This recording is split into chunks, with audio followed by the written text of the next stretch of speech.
वैसे कहा भी जाता है कि अगर कोई काम आपको करवाना है ना तो ऐसे किसी इंसान को दो जो बिजी है। हाँ। ऐसे आदमी को मत दो जो खाली है। ये परफेक्ट एग्जाम। किसी को भी आप देखिएगा जिसको आप कहते हैं कि मतलब थोड़ा ठीक ठाक आप समझते हैं कि नहीं ये बहुत आगे निकल, वो एक काम को खत्म करने के बाद कभी आराम नहीं करेगा। एक काम खत्म हुआ उसको लगेगा हाँ एक खत्म हो गया अब दूसरा करना चाहिए, और वही जिसको देखिएगा एक खत्म हो गया अरे आराम करना चाहिए, कभी नहीं लाइफ में आखिरी सांस तक। सर यहाँ पे सब हिंदी में पूछते हैं, इंग्लिश में पूछते हैं, मैं भोजपुरी में पूछूं? जौन भाषा ठीक लगे तोने में पूछ दो। हाँ सर। सर ये पूछे के चाहते नहीं कि जैसे हमने के पढ़ाई करी नहीं सर, तो कभी कभी डेली टारगेट्स जो होला वो कंप्लीट ना होला, अगर टारगेट्स कंप्लीट भी होला तो फिर ऐसा इरिटेशन या फिर वो एंजाइटी या फिर कि और करना है या फिर अभी नहीं हुआ वो चीज हमेशा रहेला, तो वो कम कैसे करल जाए? देखिए टारगेट्स को ना हम लोग को एक अपने हिसाब से पहले फिट करना चाहिए। ऐसा नहीं कि दूसरे किसी इंसान को देख के हम टारगेट फिट कर ले। कोई लड़का 8 घंटा पढ़ रहा है, कोई पहली बार अभी पढ़ना ही चालू किया, उसको देख के 8 घंटा पढ़ेगा तो पढ़ाई छोड़ देगा। तो आप अपनी क्षमता के हिसाब से देखिए कि आप कितना पढ़ सकते हैं। अगर आपने एक घंटे को बना लिया कि हम 1 घंटा पढ़ सकते हैं, अगले 1 हफ्ते तक उसको सस्टेन रखिए।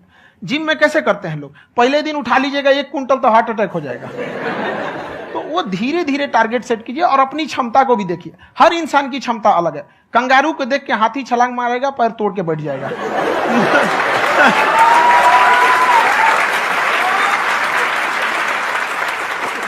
अब संदीप सर का मोटिवेशन देख के इसका मतलब क्या कि ट्रेन के आगे खड़ा हो जाएंगे, ढकेल देंगे तुमको। हालांकि ऐसा कर देते हैं, लेकिन ऐसा करिएगा लोग नहीं, क्षमता पता होना चाहिए। आपके अंदर एंजाइटी हो रही है कि मैंने कर तो लिया है, आप ये नहीं कह रहे कि मैंने कुछ भी नहीं किया है फिर मेरे को एंजाइटी हो रही है। आप ये कह रहे हो मैंने काफी कुछ कर लिया है फिर भी एंजाइटी हो रही है कि कहीं कुछ छूट तो नहीं गया है। तो बेसिकली आपको ये देखना है कि अगर आपके अंदर ये एंजाइटी हो रही है that means you are a very good student, आप एक अच्छे स्टूडेंट हो। क्यों? क्योंकि बहुत सारे स्टूडेंट्स तो ऐसे हैं उनको पढ़ने के नाम से एंजाइटी होती है। तो आपको एंजाइटी हो रही है कि मैंने पढ़ लिया, दिन में मानो 8 घंटे का आपने टारगेट सेट किया और 6 घंटे पढ़ लिया, या मान लो 8 घंटे भी पढ़ लिया, फिर भी एंजाइटी हो रही है कि मैंने 10 घंटे नहीं पढ़ा। तो ये तो अच्छी क्वालिटी है ना, ये तो एक ब्रिलियंट स्टूडेंट की क्वालिटी है। क्योंकि एंजाइटी उसी को होती है जो केयर करता है, जिसको परवाह है, उसी की तो एंजाइटी होती है। जैसे माँ को अपने बच्चे की, जैसे एक माँ को अपने बच्चे के, जैसे एक माँ को अपने बच्चे को लेकर के एंजाइटी होती है। हंस लो मजाक उड़ा लो मेरा। कोई बात नहीं, एडिट कर देंगे इसको हम। हाँ।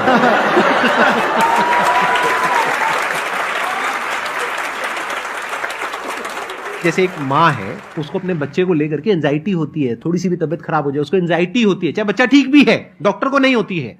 क्यों? क्योंकि माँ को उस बच्चे से प्यार है। तो दैट मीन्स कि आप अपनी पढ़ाई को लेकर के सीरियस हो, इस वजह से आपके अंदर एंजाइटी हो रही है, विच इज नॉर्मल। जहां पर प्यार मोहब्बत होती है वहां पर थोड़ी बहुत एंजाइटी तो होती ही है ना। समझ रहे हो ना मैं क्या कहना चाह रहा हूं? आप लोग समझ रहे हो ना मैं कहां जा रहा हूं? जब वो किसी और से बात करती है तो एंजाइटी होती है ना।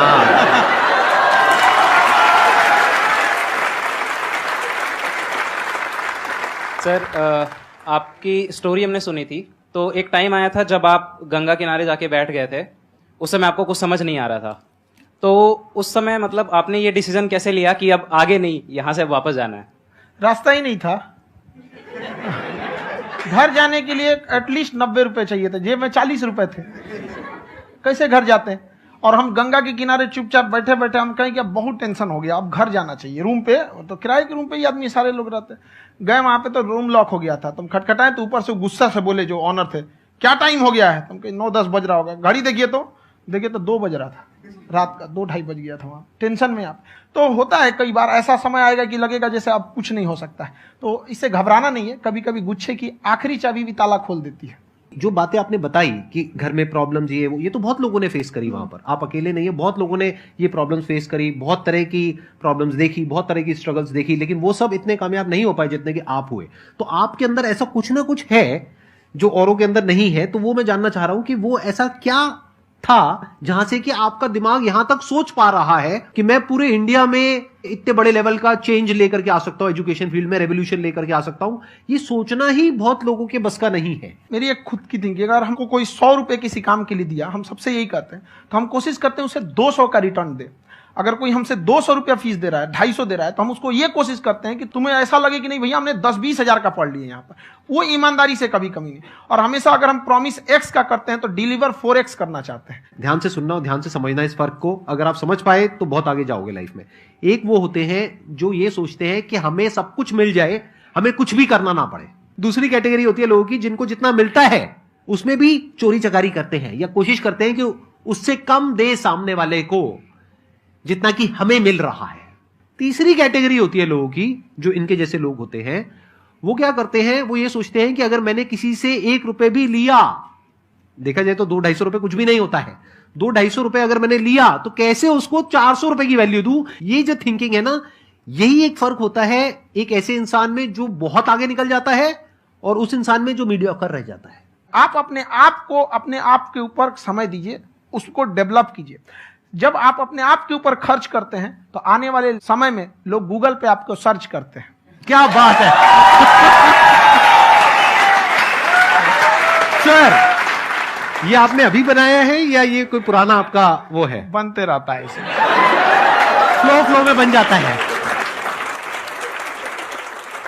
आपके अंदर ना सर एक कवि छुपा हुआ है कहीं ना कहीं जो बाहर आना चाहता है। कभी ना कभी आपने सोचा होगा कुछ? हाँ, कभी कभी देखिए एक चीज है, संगत का बहुत अच्छा असर पड़ता है। ये चीज को हमेशा संगति का मतलब लोग हल्के में ले लेते हैं। संगति का मतलब होता है संग संग गति।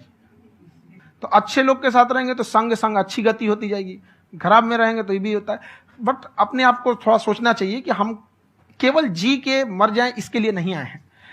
लोग कहते हैं कि सर नाम क्यों नहीं बताते अपना। हमारी एक ही सोच है कि जाने के बाद इस दुनिया से हमको मतलब एक चीज देना चाहते हैं स्टूडेंट्स को कि वो याद करें कि इस पैसे की भाग दौड़ की दुनिया में हर कोई दोनों हाथ से लूटने में लगा है, खाली हाथ जाने के लिए ये सबको लगा है। तो हर कोई को ये सोचना चाहिए कि था कोई इंसान जो इतने कम फीस में इतनी शिक्षा जो महंगी थी, जो कमाने का रास्ता था, उसको भी एकदम कंपटीशन इतना कर दिया कि अब लोगों को अपनी फीस बढ़ाने में डर लगता है कि अरे यार, लड़का कमेंट करता है कि खान सर इतना ले रहे हैं, आप बहुत बड़ा टीचर हो गए।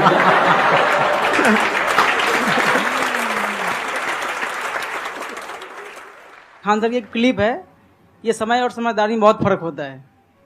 अगर समय रहते समझदारी आ गई तो इंसान कामयाब हो गया, लेकिन अगर समय चला गया फिर समझदारी आई फिर तो बेकार है। तो सर मतलब कुछ आपको ऐसी चीज लाना चाहिए जो मतलब बच्चों जो तैयार हो रहे हैं उनको ये चीजें मतलब एंड टाइम पे दिखे। समझ रहे आप मेरी बात? नहीं समझ?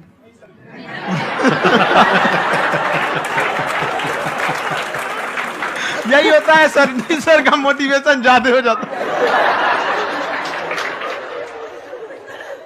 जब आप स्ट्रगलिंग फेज में हैं तो कम से कम चीजों को अपने ऊपर खर्च कीजिए, ज्यादा से ज्यादा सीखने में खर्च कीजिए। अगर आपको राजा बनने का शौक है तो गुलाम की तरह मेहनत करना सीखिए, तब राजा बनना।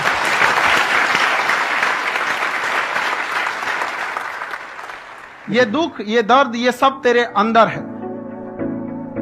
तू अपने बनाए इस पिंजड़े से बाहर निकल के देख, तू अपने आप में एक सिकंदर है।